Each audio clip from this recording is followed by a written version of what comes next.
One of the most premium keyboards I've tried and probably will stay that way is the Freya Ultra. So let's get this out of the way. This keyboard costs $450 US. If you're from Singapore, it's 685 Singapore dollars. It's really pricey. Now, this keyboard isn't for everyone. So for this review, I'm pretty sure those of you who even think about getting a keyboard like this should know your way around a keyboard. You probably have enough keyboard experience to think about buying it, or maybe even more experience than I do. So I won't go about this the usual way. I won't go about doing a build and walkthrough. Instead, I'll try to focus on the key points or the features that the board has to offer to see if it's worth that hefty price tag. So of course, we're gonna start off with the overall design. Now, although it is a 65%, it's able to have extensions for cluster keys on both sides of the keyboard. It's a lot of functionality for you to choose from. I'll get more into the function side of this keyboard later on, but for now, I'm gonna talk about how it looks. Now, the quality is crazy. The looks itself, the side profile on this is done extremely well. The 3 different colors really makes the middle section pop. On the top cover, we have that gold accent trimming that goes all around, which really gives off that classy black and gold look. And I haven't even mentioned the back of the board. It's a full mirror with the Freya logo in the center. I honestly had to take a few minutes to appreciate how the board looks from the back. Now we move on to the main centerpiece. It's a knob, it's a screen, it's a touch screen knob. Time, weather, WPM, PC temperatures, custom images, and all of these can be done through an app. There's no debate on whether a screen or a knob is better because the keyboard has both, and it's a touch screen knob. It basically feels like they placed a smartwatch on a keyboard. And honestly, I can't think of a better premium feature to put on a keyboard. And let's say you don't want this knob, you can change it out for a 4-key cluster. So you basically will end up with a 68%. Now, that was only the right side of this keyboard. We're gonna move on to the left side. On the left, we have yet another module, which can be either a slider or an additional 5 keys. Personally, I would go with the 5 keys because I would keep the knob, so I don't really need the slider because the knob does the job.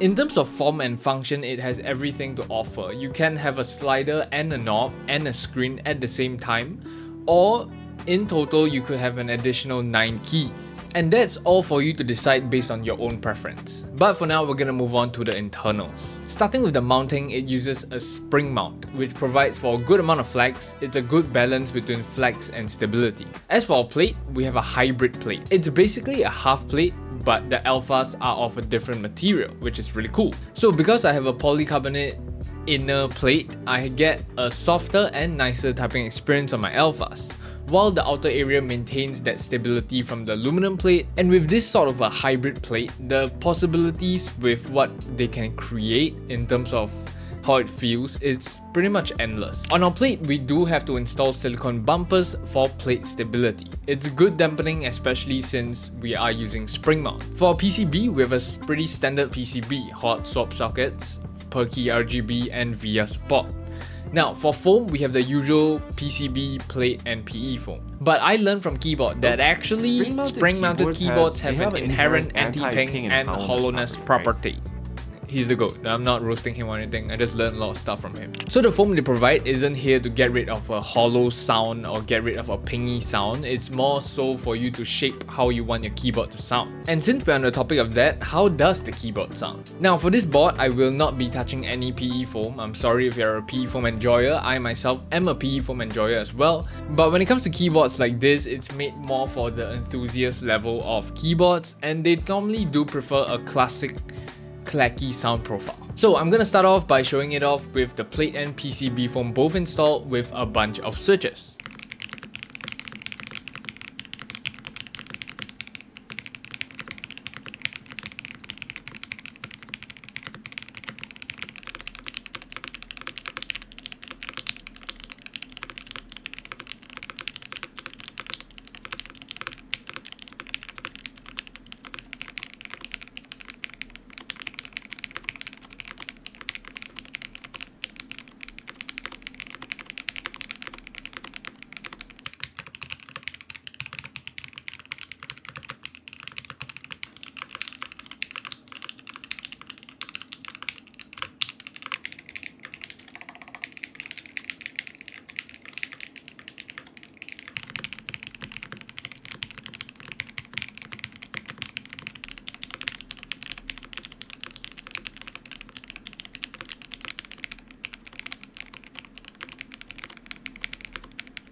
So I did know that the keyboard has that distinct classic sound profile. I don't really know how to describe it, but if you've been in the keyboard hobby long enough, you just know that premium keyboards have that very unique, classy, classic sound profile that I can't describe. And here's how it sounds foamless.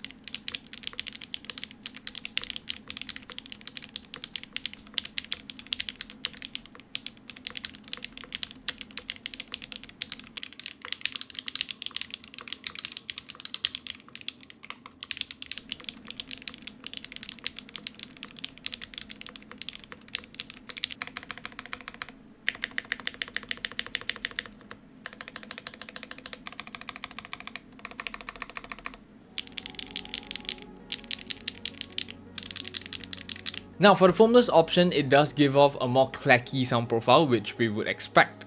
But I personally do still prefer it both with the plate and PCB foam in stock. And after playing around this for like the past week making the video, $450 is no joke. And based on my own experiences with keyboards of this price range, I think this keyboard has a lot more features to offer compared to others. Now, I wouldn't say you should get this right away or something, but this is something you need to decide for yourself. But trust me, if you do get this keyboard, you will be amazed at the complexity of this keyboard. Like, it will wow you. When you open up that box and you build it, you will go wow. So we have come to the end of the video. I hope you guys enjoyed this video. Not your very typical keyboard you will see every day, but I hope you guys enjoyed something like this. So comment your thoughts on the keyboard down below, even if you do not have the money for it, just like I do.